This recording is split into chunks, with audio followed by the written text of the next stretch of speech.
"Can I pray for your son to see again?" asked the orphan girl. David Wilson felt the weight of guilt crushing his chest as he watched his son Matthew try to navigate with his white cane.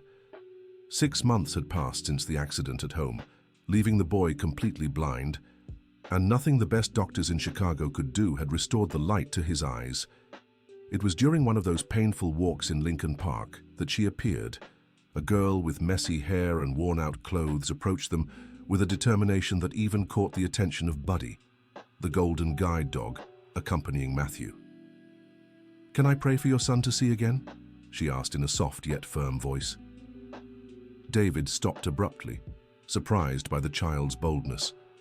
Matthew, who held Buddy's leash tightly, turned his face toward the voice. "Who are you? What do you want?" David replied sharply, instinctively shielding his son. "My name is Emily Grace," she said, ignoring the man's hostility. "I live at the orphanage down the street, and I know your boy is sad." "How do you know that?" Matthew asked, easing the tension in his shoulders slightly. Emily Grace stepped closer, and David noticed how her clothes were worn but clean. Her brown hair was tied back with a simple elastic, and her large eyes shone with an intensity that made him uneasy. "Because I'm sad too," she answered simply. "But Aunt Margaret at the orphanage taught me that when two sad people come together, sometimes they feel less sad." David was ready to dismiss the girl, but something about the way Matthew reached his free hand toward her made him hesitate. Since the accident, the boy had become quiet, haunted, almost a ghost of the cheerful child he once was. "Do you want to hold my hand?" Emily Grace asked. "Sometimes it helps people get to know each other better." Matthew nodded timidly, and when their hands touched, David saw something he hadn't seen in months, a small smile on his son's lips. "Your hands are soft," Matthew remarked. "And they smell like some flowers?" "It's the soap Aunt Margaret makes with rose petals," Emily Grace explained. "She says everyone deserves to feel beautiful things even when life is hard." David watched the interaction with a mix of fascination and unease. There was something about the girl that unsettled him, not out of malice, but from a strange sense that she understood more about pain than she should. Dear listener, if you're enjoying the story, don't forget to like and especially subscribe to the channel. It helps us a lot as we're just starting out. Now, continuing. "Do you always come here?" Matthew asked, still holding her hand. "Almost every day," Emily Grace replied. "I come here to talk to God. I ask Him to give me a family, and now I'll ask Him to help you see again." "It doesn't work like that," David interjected, more harshly than he intended. "God doesn't... Things aren't that simple." Emily Grace looked at him with those big, serious eyes. "Have you ever tried asking?" The question hit David like a punch to the gut. Since the accident, he had distanced himself from anything related to faith. How could he ask for help from a God who had let his son get hurt so badly? "Dad, can I stay a little longer and talk to her?" Matthew asked, and there was something in his voice David hadn't heard in a long time. Hope. David checked the gold watch on his wrist, a gift he'd received when his construction company started to grow. They still had time before heading home, where Jennifer, his wife, would be waiting with that familiar look of expectation he knew all too well. "A few minutes," he conceded, sitting on a nearby bench. Emily Grace and Matthew sat on the grass, and David noticed how she naturally positioned herself so the boy could hear her clearly. Buddy lay down beside them, as if he too sensed something special was happening. "What's it like where you live?" Matthew asked. "It's a big place with lots of kids," Emily Grace began. "We have a room with bunk beds, and I sleep on the top because I like looking at the stars through the window. Aunt Margaret makes oatmeal every morning, and at night she tells us stories to help us sleep." "Sounds nice," Matthew remarked, and David caught a hint of nostalgia in his voice. "Sometimes it is," Emily Grace said honestly. "But it's lonely too. Some boys and girls leave to live with new families and we never see them again. I always wonder if someone will ever choose me too." David felt something tighten in his chest. There was a maturity in the girl's voice that didn't match her age, as if she'd lived more than she should have. "How old are you?" he asked. "I'll be 9 in 2 months, she replied. "What about you, Matthew?" 6, the boy answered. "I'll be 7 in December." "That's great. December is Christmas. Do you get lots of presents?" Matthew stayed quiet for a moment, and David knew he was thinking about last Christmas, when he could still see the colorful lights on the tree. "I used to," Matthew said softly. "Now I don't know if I will." "Why not?" "Because I can't see the presents anymore, and my mum and dad keep fighting because of me." David felt as if he'd been slapped. He didn't realize Matthew noticed the tension at home. Since the accident, the family's relationships had deteriorated frighteningly. "You know what?" Emily Grace said, taking both of Matthew's hands. "I have an idea.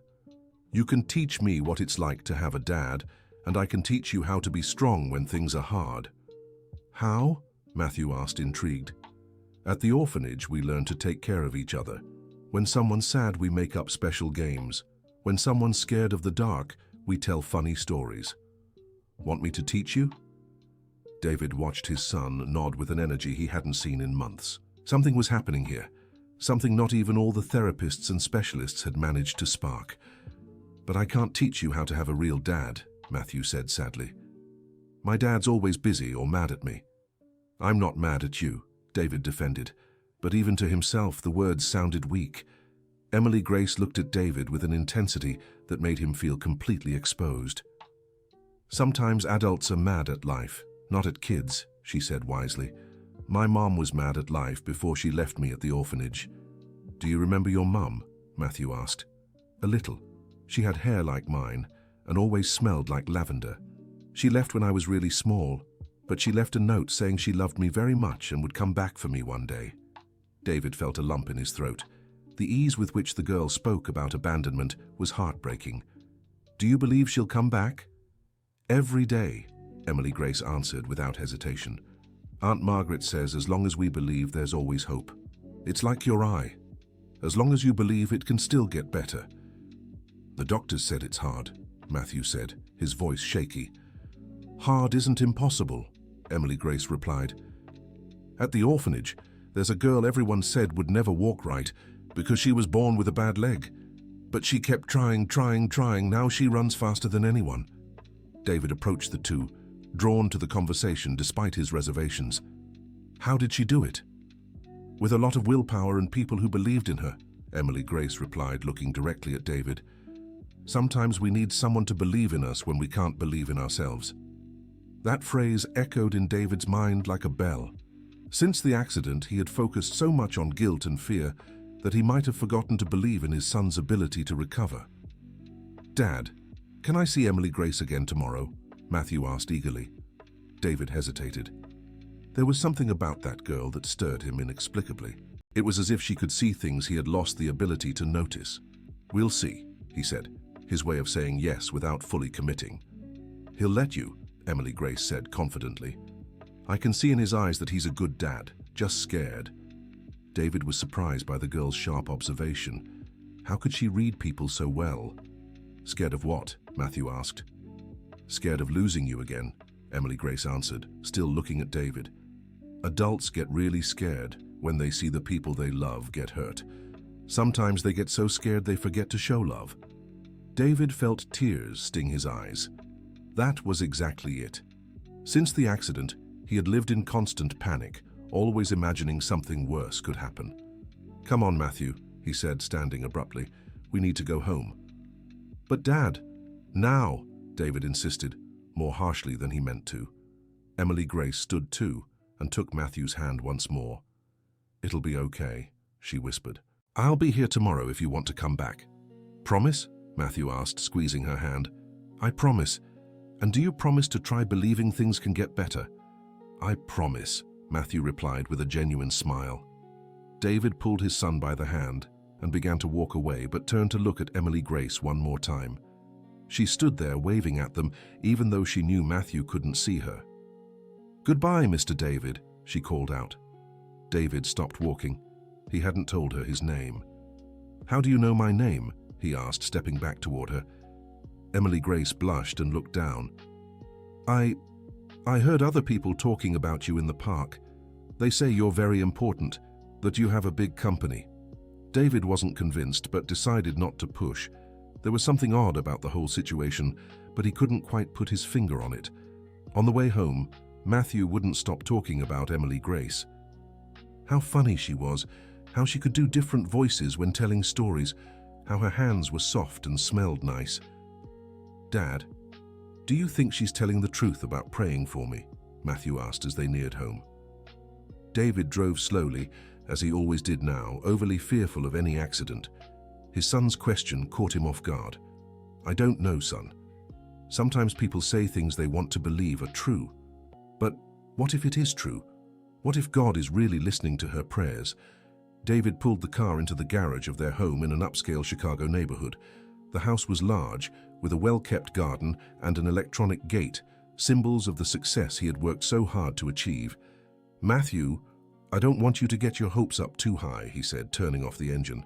"Sometimes when we believe in something too much and it doesn't happen, the disappointment hurts even more." "But Dad, what if I don't believe and miss the chance to get better?" The boy's simple logic completely disarmed David. He got out of the car and helped Matthew get his bearings, with Buddy leading the way to the front door. Jennifer was waiting in the living room as usual, with a glass of wine in her hand and a tense expression on her face. She was a beautiful blonde woman who had met David when he was still building his empire. In the early years of their marriage, they seemed to have it all: success, money, and then Matthew came along to complete the perfect family. "How was the outing?" she asked, but her tone showed no real interest. "We met a girl at the park," Matthew said excitedly. "Her name is Emily Grace and she lives in an orphanage. She's going to pray for me to see again." David saw Jennifer's expression harden instantly. "What girl is this?" she asked, looking straight at David. "Just a child who came up to us in the park," David replied, trying to sound casual. "Nothing special." "She's going to pray for me," Matthew insisted, "and she taught me there are ways to see without using your eyes." "Matthew, go to your room," Jennifer ordered sharply. "It's time for your snack."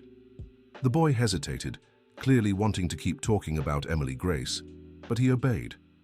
Buddy followed him, leaving David alone with his wife. "What was that, David?" Jennifer asked as soon as they heard the bedroom door close. "It was nothing. A girl came up to us and you let her fill our son's head with religious fantasies?" Jennifer interrupted. "David, the boy is already confused enough. The last thing he needs is false hope." David poured himself a glass of water in the kitchen, trying to gather his thoughts. Jennifer followed him, clearly irritated. "You weren't there, Jennifer. You didn't see how Matthew reacted." For the first time in months, he genuinely smiled. "He smiled because of illusions," she shot back. "David, we've talked about this. The doctors were clear. The chances of recovery are slim. The sooner we accept that, the better it will be for all of us." "Better for who?" David asked, turning to face her. "For Matthew or for you?" "What are you implying?" "You know exactly what I'm saying. Since the accident, you can barely look at him. You act like he's a burden." Jennifer paled but didn't deny the accusation. "I'm trying to be realistic. Someone in this house has to be.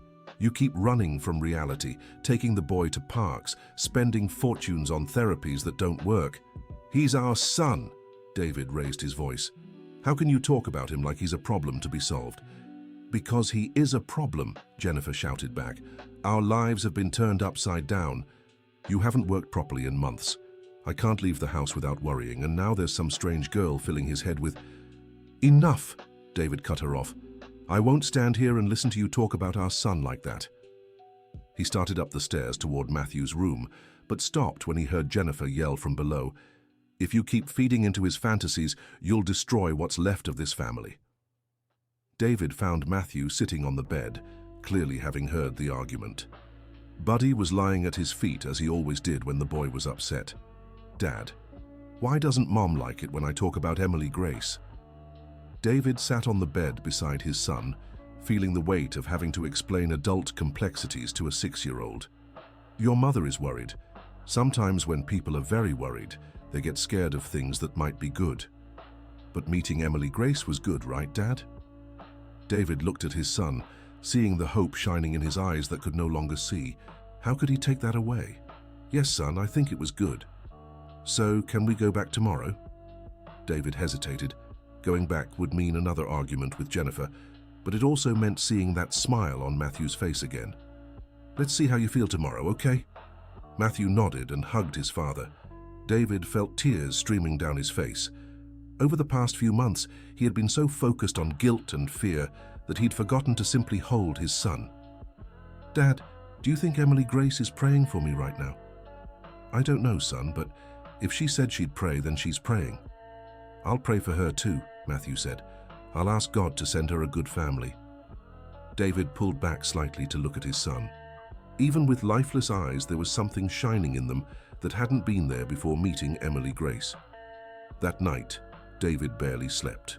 He kept thinking about the strange girl who knew his name without being told, who spoke with wisdom beyond her years, who had achieved in minutes what months of therapy hadn't.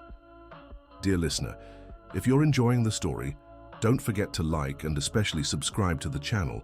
It really helps those of us just starting out. Now, continuing. The next morning, Matthew woke up earlier than usual and was clearly eager to go out. "Dad, can we go to the park today?" were the first words out of his mouth as he came down for breakfast. Jennifer was in the kitchen making a strong pot of coffee. She looked at David with an expression that mixed pleading and warning. "Matthew, today's Friday. You have your session with the therapist," she said. "But can we go to the park after?" Matthew insisted. David poured himself coffee, avoiding his wife's gaze. "Maybe it's better if we stay home today," he said, but there was no conviction in his voice. "Please, Dad. I promised Emily Grace I'd go back." "Matthew, you barely know that girl," Jennifer interrupted. "You shouldn't make promises to strangers." "She's not a stranger," Matthew protested. "She's my friend." "Son, you just met her yesterday," David tried to reason. "So what? Sometimes people become friends fast. Emily Grace said that happens when two people need each other." David was intrigued by the remark. There really was something about how Matthew and Emily Grace had instantly connected that seemed deeper than a casual childhood friendship. The therapy session didn't go well. Matthew was distracted, clearly thinking about other things. The therapist, Dr. Wilson, an experienced woman who had been working with them for 3 months, noticed right away. "Matthew seems different today," she commented to David during the session. "Is there something new going on?" David hesitated, but decided to tell her about meeting Emily Grace. To his surprise, Dr. Wilson didn't seem concerned. "Actually, this could be very positive," she said. "Matthew has been isolating himself since the accident. A new friendship, especially with someone who didn't know him before, might help him see himself differently." "But she's a girl from the orphanage. We know nothing about her." "David, Matthew doesn't need perfect friends. He needs human connections that make him feel valued. If this girl managed that in one meeting, maybe it's worth exploring." "My wife doesn't agree." Dr. Wilson paused, choosing her words carefully. "How is Jennifer handling the adjustment?" "Not well," David admitted. "Sometimes she can barely be in the same room as him." "That's more common than you think. Some people cope with trauma by pulling away emotionally, but it can't come at the cost of Matthew's recovery." When they left the session, Matthew was visibly disappointed. "We're not seeing Emily Grace today, are we, Dad?" David looked at his son and made a decision he knew would complicate things even more at home. "Yes, we are. But just for an hour." Matthew's face lit up in a way that made David realize he'd made the right decision. When they arrived at Lincoln Park, Emily Grace was already there, sitting on a small checkered blanket under the shade of a tree. She waved when she saw them approaching, and David noticed she was wearing different clothes, though just as simple. "You came," she said with genuine joy. "I was praying you'd show up." "I told you we'd come back," Matthew replied, clearly happy. "How did you know we'd be here?" "I always come here," Emily Grace explained. "It's my special place to talk to God. And this morning I woke up knowing you'd appear." David was intrigued by the girl's confidence, but chose not to question it. "What were you doing?" Matthew asked, sitting on the blanket beside her. "Making a drawing for you," Emily Grace answered, showing a paper with crayons. "It's you, me, and Buddy in the park." David moved closer to see the drawing. It was simple, done with a child's strokes, but there was something touching about how she had depicted the three of them together, with big smiles on their faces. "How do you know this is what I look like?" Matthew asked, touching the paper. "I paid attention yesterday. You have hair that shines in the sun, and your skin is like the color of honey. Your eyes are beautiful even if you can't see right now." David was surprised by the girl's observation skills and how naturally she spoke about Matthew's blindness. "Do you want me to teach you how to draw without looking?" Emily Grace asked. "It's something I learned at the orphanage." "How?" "You close your eyes and let your hands feel the paper. Then you imagine what you want to draw and let your hands tell the story." Emily Grace guided Matthew's hands over the paper, teaching him to feel the texture and boundaries. David watched, fascinated, as she made the experience both fun and educational. "Now imagine something that makes you happy and try to draw it," she instructed. Matthew began moving the crayon hesitantly, then with more confidence. When he finished, he had created something abstract, yet clearly representing human figures. "It's my family," he explained, "before the accident." David felt a pang in his chest. In the drawing, Matthew had depicted 3 figures holding hands, clearly happy. "Your family still exists," Emily Grace said softly. "They're just a little lost right now, but families don't stay lost forever." "How do you know?" Matthew asked. "Because I believe people who love each other always find a way back together. Sometimes they just need help remembering how." David sat on the blanket with them, unable to resist the peaceful atmosphere Emily Grace created around her. "Emily Grace, do you really live at the orphanage nearby?" he asked. "Yes, sir, on Lincoln Avenue. I mean, I live there for now." "For now?" "Until my mother comes back for me, or until someone adopts me." "How long have you been there?" Emily Grace grew thoughtful for a moment. "Since I was really little. Aunt Margaret says I arrived when I was about 2. "Do you remember anything from before?" "Sometimes I dream of a woman with long hair who sang to me. And I remember the smell of chocolate cake, but it might just be my imagination." David felt a twinge of sadness for the girl. It was impossible not to be moved by the resigned way she spoke about her situation. "Is Aunt Margaret nice?" Matthew asked. "Very.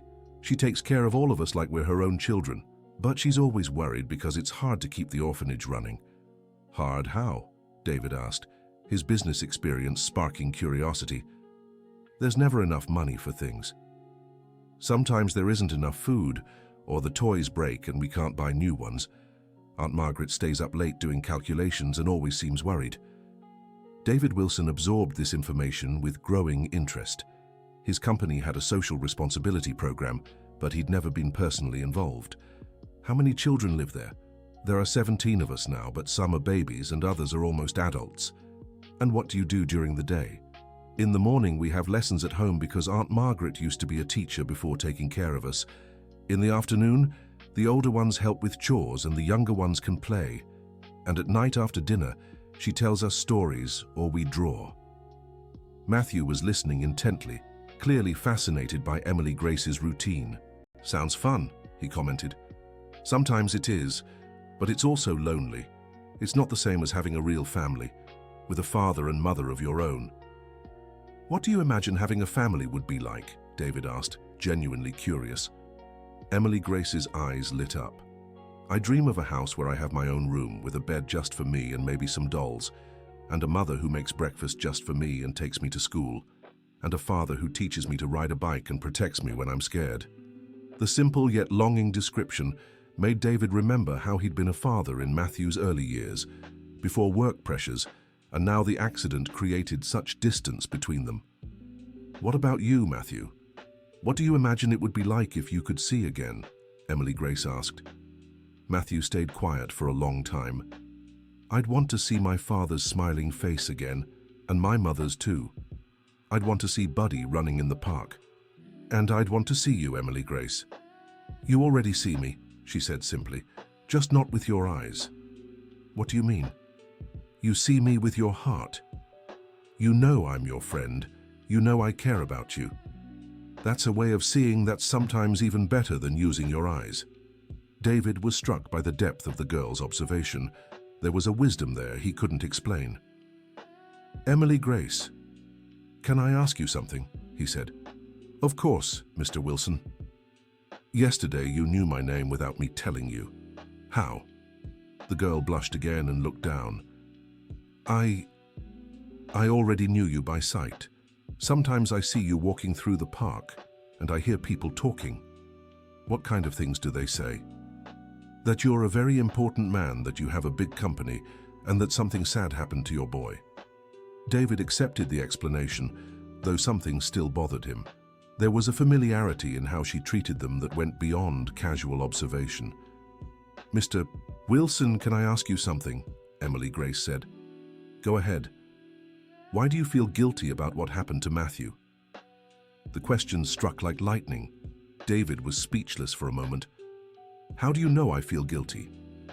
"It's written on your face, and in how you protect Matthew, like you're trying to make up for something." David looked at the girl with a mix of shock and discomfort. How could an 8-year-old read people so accurately? "What happened was an accident," he said, more to himself than to her. "But you don't believe that," Emily Grace observed.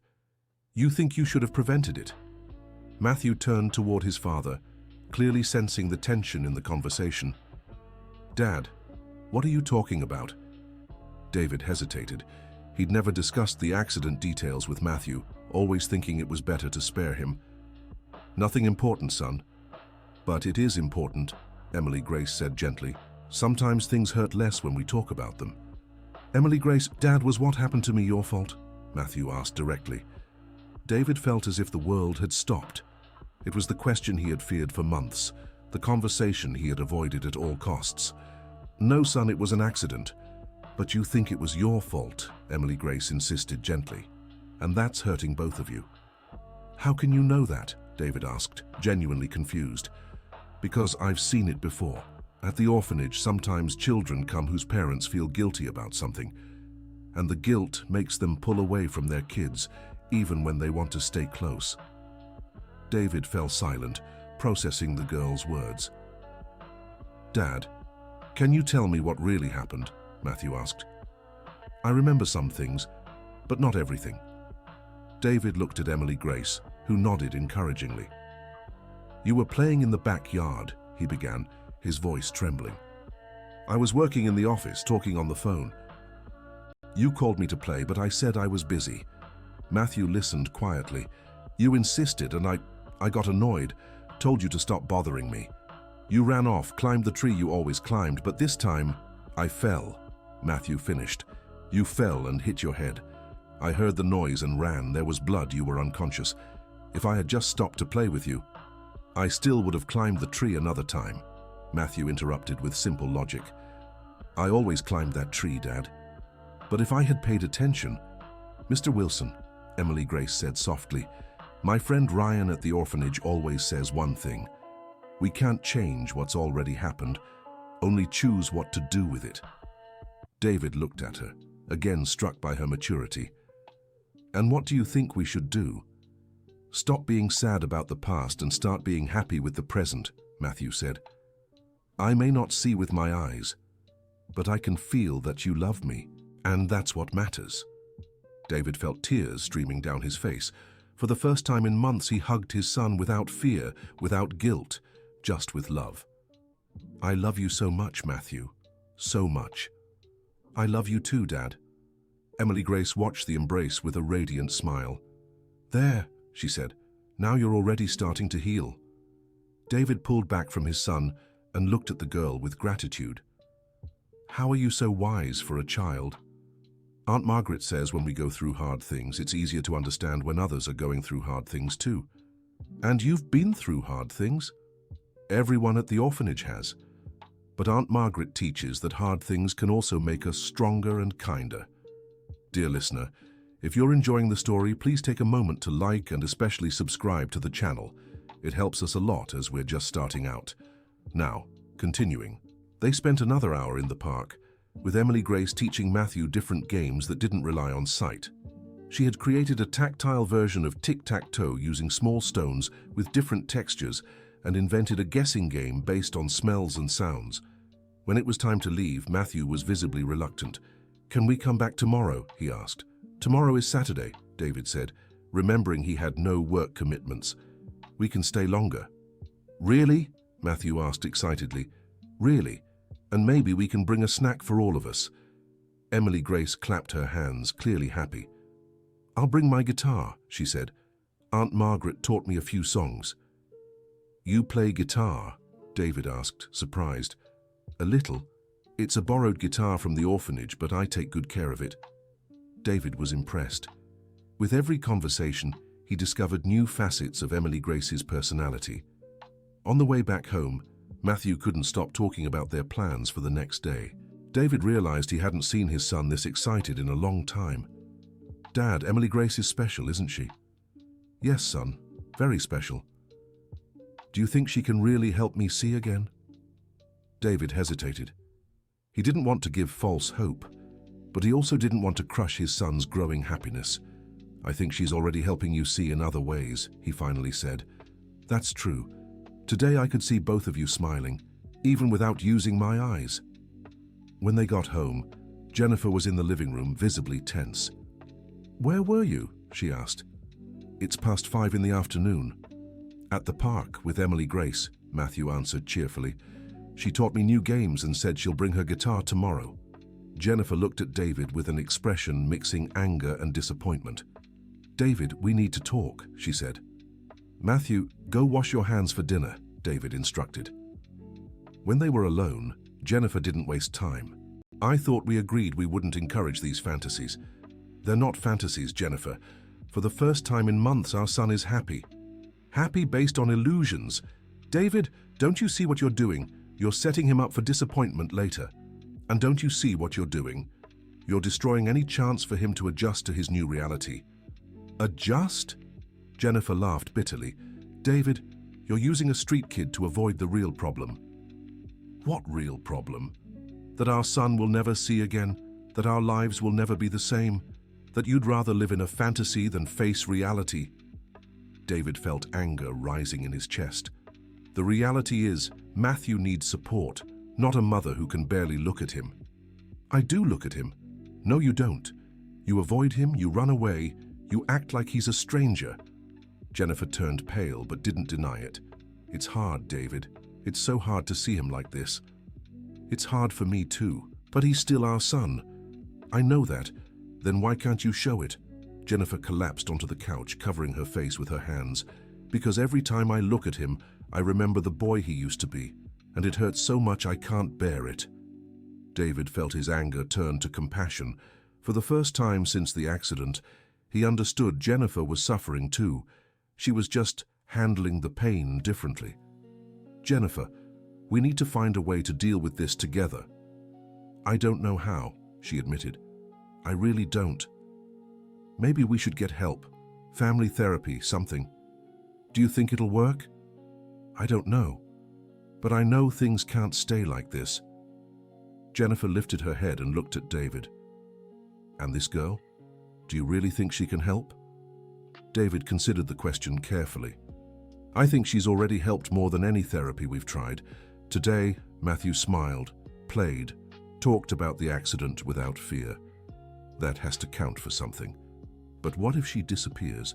What if it's just a phase? What if it's not? What if it's exactly what Matthew needs? Jennifer was quiet for a long time. "All right," she finally said, "but I want to meet this girl. If she's going to be part of our son's life, I need to know who she is." David nodded, finding the request fair. "Tomorrow you can come with us to the park." "All right." That night at dinner, Matthew told his mother about the games Emily Grace had taught him, the drawing they'd made together, the stories she told. Jennifer listened quietly, and David noticed she was truly paying attention to their son for the first time in months. "She seems interesting," Jennifer remarked. "She's the coolest person I've ever met," Matthew said. "After you guys, of course." David and Jennifer exchanged a glance. There was something in their son's genuine joy that was impossible to ignore. Later, when Matthew went to sleep, David and Jennifer talked more about the situation. "I was thinking," Jennifer said, "if this girl really lives in an orphanage with financial difficulties, maybe we could help in some way." David was surprised by the suggestion. "How so?" "Doesn't your company have a social responsibility program? Maybe you could include the orphanage." "That's an interesting idea," David admitted. "It would be a way to give back for what she's doing for Matthew, and it would also be a way to learn more about her situation, If we're going to let her be friends with our son, we need to know more about the environment she lives in. David agreed. It was a practical approach that could benefit everyone. Tomorrow, when we go to the park, we can ask for more details about the orphanage, he suggested. And I'd like to meet this Aunt Margaret she always mentions. On Saturday morning, Matthew woke up before sunrise, clearly eager to see Emily Grace. David and Jennifer had breakfast together for the first time in weeks, planning how to approach the situation. "Remember I said I wanted to meet Emily Grace?" Jennifer said to Matthew during breakfast. "You'll like her," Matthew replied confidently. "She's really nice and has amazing ideas. I'm looking forward to meeting her." When they arrived at the park, Emily Grace was already there, sitting on the same checkered blanket, but this time with a small guitar beside her. "You brought Matthew's mom," she said, smiling at Jennifer. "Hi, Emily Grace," Jennifer said, a little hesitant. "Matthew has told me so much about you. I hope it was all good," Emily Grace replied with a laugh. "It was. He said you play the guitar." "Just a little." "Want me to play something?" Emily Grace picked up the guitar and began playing a simple but beautiful melody. Her voice was sweet and in tune, singing a song about friendship and hope. David watched Jennifer's expression during the performance. He could see she was moved by the girl's simplicity and sincerity. "That was lovely," Jennifer said when the song ended. "Who taught you to play?" "Aunt Margaret. She says music is one of the best ways to express feelings. She sounds like a very wise person." "She is. She takes care of all of us like we're her own children." Jennifer sat on the blanket with them, and David noticed she was making a genuine effort to connect. "Emily Grace, could you tell us a little more about the orphanage where you live?" Jennifer asked. Emily Grace talked about the daily routine, the other children, the challenges they faced. She spoke with such affection about the place that it was impossible not to be moved. "It sounds like you're all one big family," Jennifer observed. "We are. But sometimes I dream of having a little family, just my own." "And what would that dream family look like?" Jennifer asked. "It would have a mom who hugs me when I'm sad, a dad who teaches me new things, and maybe a little brother to play with." David and Jennifer exchanged a glance. There was something in the way Emily Grace described her ideal family that seemed to fit perfectly with what they could offer. "Emily Grace," David said, "how would you feel if we visited the orphanage where you live?" The girl's eyes lit up. "You want to meet Aunt Margaret?" "We'd love to," Jennifer said, "and we'd also love to meet your friends." "That would be amazing. Aunt Margaret always likes meeting new people, especially good people like you." "How do you know we're good people?" Jennifer asked, genuinely curious. "Because you love Matthew, and people who love children are always good people." The simplicity of Emily Grace's logic made everyone smile. They spent the entire morning in the park, with Emily Grace teaching Matthew new games and including Jennifer in the activities. David watched with growing joy as his wife became more involved and, more importantly, interacted naturally with Matthew. "Mom, are you having fun?" Matthew asked at one point. "I am, sweetheart, very much," Jennifer replied, surprise evident in her own voice. Around noon, they decided to visit the orphanage. Emily Grace was visibly excited at the prospect of showing her home to her new friends.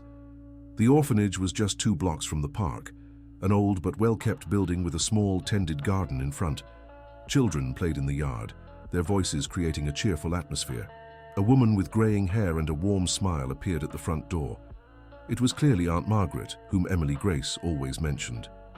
"Emily Grace," she said, hugging the girl, "you've brought visitors." "Aunt Margaret, these are my friends, Matthew, Mr. Wilson, and Mrs. Jennifer." Margaret greeted each of them warmly, but David noticed her gaze lingered on Matthew with special compassion. "You're all very welcome in our home," she said. "Emily Grace hasn't stopped talking about you." "We hope we're not intruding," Jennifer said. "Intruding? Dear, visitors are always a blessing here. Come, let me show you around." Margaret guided them through the orphanage, introducing the other children and showing them the different areas. The place was simple, but love and care were evident in every detail. "Do you manage all this by yourself?" David asked, impressed. "I have help from a few volunteers, but yes, mostly it's just me. It's a lot of work, but also very rewarding." "It must be financially difficult," Jennifer observed. Margaret sighed. That's our biggest challenge. We rely on donations and a small grant from the city, but it's never enough. Sometimes I lie awake at night worrying if we'll be able to keep our doors open. David and Jennifer exchanged a glance. This was exactly the opportunity they had discussed. "Margaret," David said, "my company has a social responsibility program. We'd like to talk about a possible partnership." Margaret's eyes filled with tears. "You'd do that?" "It would be our pleasure," Jennifer added. "Emily Grace has been such a special friend to our son." "And you've been an answer to my prayers," Margaret replied. "I always ask God to send good people to help us." Emily Grace, who had been listening, stepped closer to David and Jennifer. "Are you going to help my family?" she asked, referring to the other children at the orphanage. "We are," David confirmed. "And you can help decide how." "Really? Really? You know the needs here best." Emily Grace hugged David so tightly it moved him. It was the first time someone had embraced him with pure gratitude, expecting nothing but kindness in return. They spent the rest of the afternoon at the orphanage, meeting the other children and observing the dynamics of the place. Matthew adapted quickly, joining in the games and making new friends. "He's fitting in so well," Margaret remarked to the parents. "Emily Grace has a special gift for including people." "We've noticed," Jennifer said. "She's achieved in just days what months of therapy couldn't." "Emily Grace is a very special child. She came to us very young but always showed maturity and sensitivity beyond her years." "Do you know anything about her family?" David asked. Margaret hesitated for a moment. "She was left here with a very simple note. The mother said she was going through hard times and would come back for her when she could. That was almost 7 years ago. And there's been no contact since. None. But Emily Grace never lost hope. She firmly believes her mother will return." David felt a mix of sadness and admiration for the girl. How could she hold on to so much hope after all this time? "What about adoption?" Jennifer asked gently. "There have been a few interested families over the years, but it never worked out. Emily Grace always found a way to sabotage the process, saying she needed to wait for her mother." David and Jennifer processed that information. It was clear Emily Grace had complex issues tied to abandonment and loyalty to her birth mother. When it was time to leave, Matthew was visibly reluctant. "Can we come back tomorrow?" he asked. "Of course you can," Aunt Margaret replied. "Our home will always be open to you." On the way back, Jennifer was clearly deep in thought. "David, can we talk when we get home?" "Sure. About what?" "About Emily Grace. About us. About what I felt today." At home, after Matthew went to sleep, David and Jennifer sat in the living room to talk. "Today was eye-opening," Jennifer began. "I realized a few things."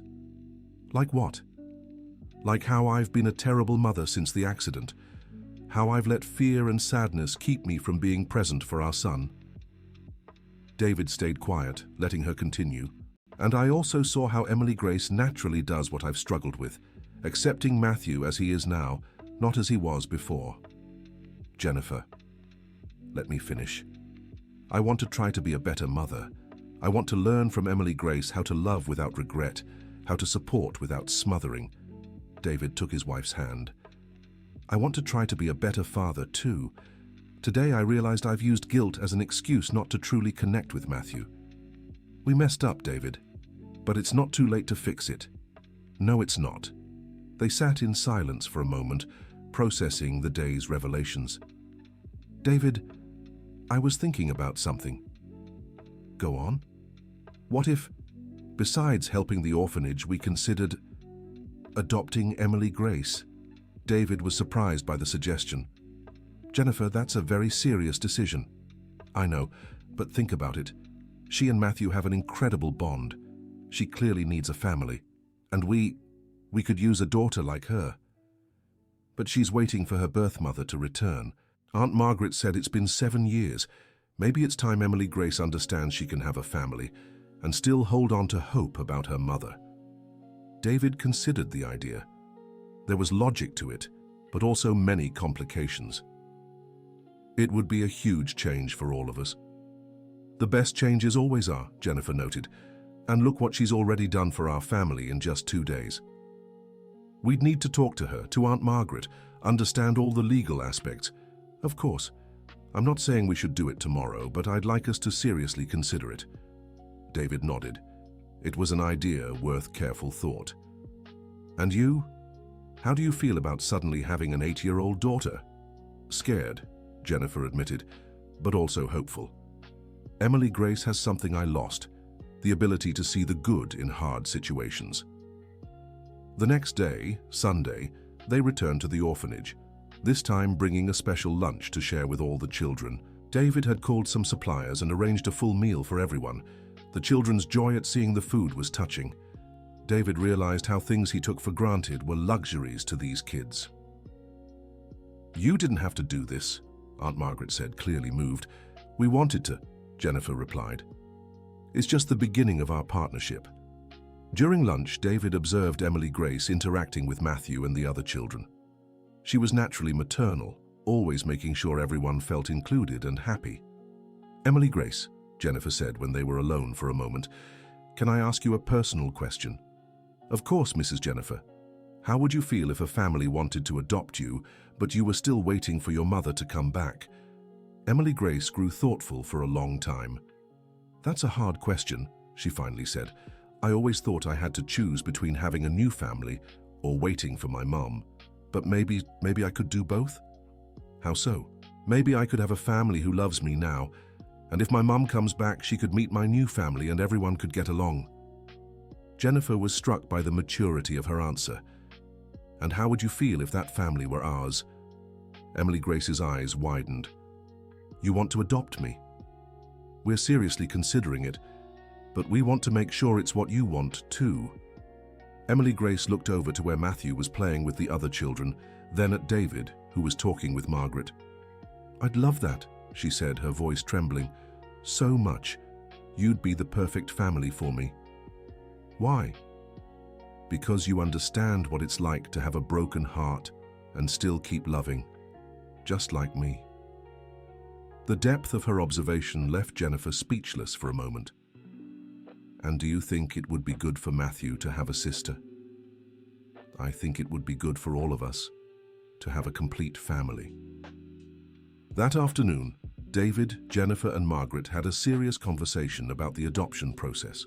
There were legal matters to sort out, social studies to be done, but Margaret was clearly optimistic. You'd be a perfect family for Emily Grace, she said, and she'd be perfect for you too. How do we start the process? David asked. I'll contact the social worker in charge, but first you need to be absolutely sure. Adoption isn't something you can undo. We understand, Jennifer said, and we want to do it right. Margaret smiled. Then let's make it happen. That evening, Matthew was more excited than ever. Dad, Mom, is it true Emily Grace could come live with us? We're talking about it, David replied. How would you feel if she were really your sister? It'd be the best gift I could ever get, Matthew said without hesitation. She's already my best friend. If she were my sister too, it'd be perfect. And you wouldn't be jealous about sharing our attention? No. It'd be even cooler to always have someone to talk and play with. David and Jennifer exchanged a glance. The simplicity with which Matthew embraced the idea was encouraging. On Monday, David cancelled work appointments to start organizing the practical aspects of the adoption. Jennifer called schools in the area to understand the enrollment process for Emily Grace. The social worker in charge of the case, Dr. Sarah Johnson, came to their home on Tuesday for an initial evaluation. You understand this is a process that could take several months? She asked. We understand, David replied. We want to do everything the right way. And is Emily Grace aware and in agreement with the process? She's very excited, Jennifer said. But we also understand she has questions about her birth mother. Yes, I read about that in her file. It's something we'll need to work through during the adjustment period. Dr. Sarah asked many questions about motivations, financial stability, family dynamics, and future plans. David and Jennifer answered honestly about every aspect, including the challenges they'd faced since Matthew's accident. Actually, this could be positive, Dr. Sarah Johnson observed. Emily Grace shows emotional maturity that could be very beneficial for a family that has experienced trauma. How so? She has experience dealing with difficulties and supporting people going through hard times. This could create a very healthy dynamic between her and Matthew.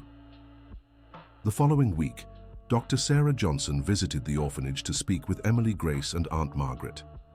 David and Jennifer waited anxiously for the report. Emily Grace is definitely ready for adoption, Dr. Sarah reported. She shows great emotional maturity and clearly expressed her desire to be part of your family. What about the issues with her birth mother? We talked at length about that. Emily Grace understands she can have an adoptive family while still holding hope for her birth mother. In fact, she showed a very healthy perspective on the situation. How so? She said her mother, wherever she is, would want to know she's safe and loved, and that having a family doesn't mean forgetting or replacing her mother. It just means having more love in her life. David and Jennifer were impressed by the girl's wisdom. So we can move forward with the process? Yes. I'll start preparing the necessary paperwork. While they waited for the adoption paperwork to be processed, David kept his promise to help the orphanage. His company donated equipment, renovated parts of the building, and established an ongoing support program. You can't imagine what this means for us, Aunt Margaret said during the unveiling of the improvements. For the first time in years, I'm not worried about the children's financial future. It's the least we can do, David replied. Emily Grace has given us far more than we're giving back. During this time, Emily Grace began visiting the Wilson home regularly, staying for dinner and sometimes sleeping in the room they had prepared for her. The adjustment was surprisingly natural. Emily Grace and Matthew developed an incredible bond, creating their own games and shared stories. Jennifer discovered a maternal patience and tenderness she didn't know she had, and David found in the girl a daughter who challenged him to be more present and caring. "Dad," Emily Grace said one night as he helped her with homework, "can I call you Dad, even before the adoption is final?" David felt tears in his eyes. "Of course you can, sweetheart." "And Mom?" she asked Jennifer. "It would be an honor," Jennifer replied, hugging the girl. "So now I have a dad, a mom, and a brother," Emily Grace said with satisfaction. "My family is complete." "Almost complete," Matthew corrected. "We still need Buddy." "That's right," Emily Grace laughed. "I even have a dog brother." The family's joy grew even greater when, 3 months later, the adoption papers were finally approved. The courthouse ceremony was simple but emotional, with Aunt Margaret and several children from the orphanage in attendance. "Now it's official," the judge announced. "Emily Grace Wilson." Emily Grace tested the new name with reverence. "Emily Grace Wilson," she repeated. "I have a family last name." 6 months after the adoption, the family had found a new balance. Matthew was adapting well to his blindness, with Emily Grace as his constant companion and cheerleader. Jennifer had discovered a more patient and loving version of herself. David had learned to balance work and family in a way he never had before. But the greatest transformation was in Emily Grace. The girl who had entered their lives as a lonely orphan had blossomed into a confident and loving daughter. "You know what's the most amazing thing?" she said during a family dinner. "I used to pray for God to give me a family. But now I realize that He didn't just give me a family. He used me to help a family find their way back to each other." David and Jennifer exchanged a look of pure love and gratitude. "What do you mean, sweetheart?" Jennifer asked. "You were lost when you met me. Sad, angry, drifting apart. I helped you remember how to be a happy family again." "It's true," David admitted. "You saved us just as much as we saved you." "Then we were made for each other," Emily Grace concluded simply. That night, after the children had gone to bed, David and Jennifer sat in the garden, reflecting on the incredible journey they'd been through. "Do you remember how we were a year ago?" Jennifer asked. "It feels like another lifetime," David replied. "A life where I thought success was just work and money, and where I thought I couldn't love a child who wasn't perfect. Now look at us, a family that's stronger because of the hardships we've faced. And it all started with an orphan girl asking if she could pray for our son." They fell silent for a moment, listening to the gentle sounds of the night. "David, do you believe it was a coincidence? Emily Grace showing up right when we needed her?" David thought for a moment. I don't know if I believe in coincidences, but I do believe sometimes the right people come at the right time when we're ready to receive them. And do you think we were ready? I think we were desperate enough to be open to change, and Emily Grace was the change we didn't know we needed. Inside the house, Emily Grace lay in bed, gazing out the window at the stars. Beside her, in a small bed they'd placed in the room, Matthew slept soundly. "Thank you," she whispered to the stars. "Thank you for giving me the family I always dreamed of, and thank you for letting me help them too." She closed her eyes, feeling whole in a way she never had before. For the first time in her life, she wasn't praying for a family. She was thanking God for having found one. 2 years later, the Wilson family had become an example in their community. David had restructured his company to have better work-life balance. Jennifer had begun volunteering at the orphanage where Emily Grace grew up. Matthew was learning Braille and planned to study music, and Emily Grace had discovered a passion for child psychology inspired by her own experiences. "When I grow up, I want to help kids like I was," she said during a school meeting about future plans. "Like you were?" the teacher asked. "Kids who need a family and families who need kids. I want to bring the right people together." The teacher smiled, knowing Emily Grace would surely make that dream come true. On a special Sunday, 2.5 years after their first meeting in the park, the family received an unexpected visitor. Aunt Margaret arrived at the gate with an unfamiliar woman, both wearing serious yet hopeful expressions. "David, Jennifer," Margaret said as they opened the door, "this is Samantha Miller. She has something important to tell you." The woman, around 40 with brown hair and eyes that faintly resembled Emily Grace's, looked visibly nervous. I'm Emily Grace's birth mother," she said, her voice trembling. David and Jennifer were stunned. After all these years, the mother Emily Grace had never stopped waiting for had finally appeared. "Samantha was hospitalized for several years due to mental health struggles," Margaret explained gently. "She's only now recovered enough to search for her daughter." Where is my girl?" Samantha asked, tears streaming down her face. At that moment, Emily Grace and Matthew came downstairs, having heard unfamiliar voices. When Emily Grace saw the woman, she froze completely. "Mom," she whispered. Samantha began to cry even harder. "My little one, my beautiful girl. Look how you've grown." Emily Grace ran into her mother's arms, and they hugged as if the world might end at any moment. David and Jennifer watched the scene with a mix of joy and dread. What now? What would happen to their family? "I'm so sorry," Samantha said through her tears. "I'm sorry it took me so long to come back. I was very sick, very lost. But I never stopped loving you." "I knew you'd come back," Emily Grace said. "I always knew." Samantha looked at David and Jennifer with unmistakable gratitude. "You took care of my daughter. You loved her when I couldn't be here." "She became our daughter too," Jennifer said softly.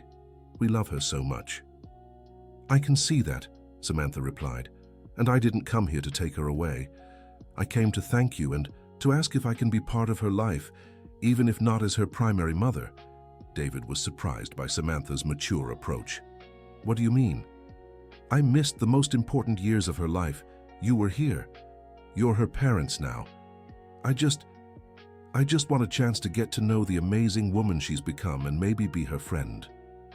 Emily Grace pulled back from her mother's embrace and looked at everyone around her. "Why do I have to choose?" she asked. "Why can't I have my mom Samantha and my parents David and Jennifer? Why can't we be a big weird family but full of love?" The simplicity of her solution left everyone speechless. "Would you like that, sweetheart?" Samantha asked. "I'd love it. I always dreamed of seeing you again. But these are my parents now, and Matthew is my brother. You're all my family." David looked at Jennifer, who nodded with tears in her eyes. "Samantha," he said, "would you like to have dinner with us? We have a lot to talk about, but I think we can find a way to make this work for everyone. Especially for Emily Grace," Jennifer added. And so, the family that had begun with a simple question about prayer expanded once again, proving that love has no limits when people are willing to open their hearts. Years later, when Emily Grace graduated with a degree in psychology and opened her own adoption support center, she would always share her story with the families she helped. "Love doesn't shrink when it's shared," she would say. "It multiplies. I'm living proof that a child can have more than one family, and that families can be created in ways we never imagined." The end. And you? What did you think of this touching story about family, hope, and second chances? Do you believe Emily Grace made the right choices in accepting both her biological and adoptive families? We'd love to hear your thoughts in the comments. And if this story moved you as much as it moved us to create it, don't forget to like and subscribe to the channel so you won't miss other inspiring stories like this one.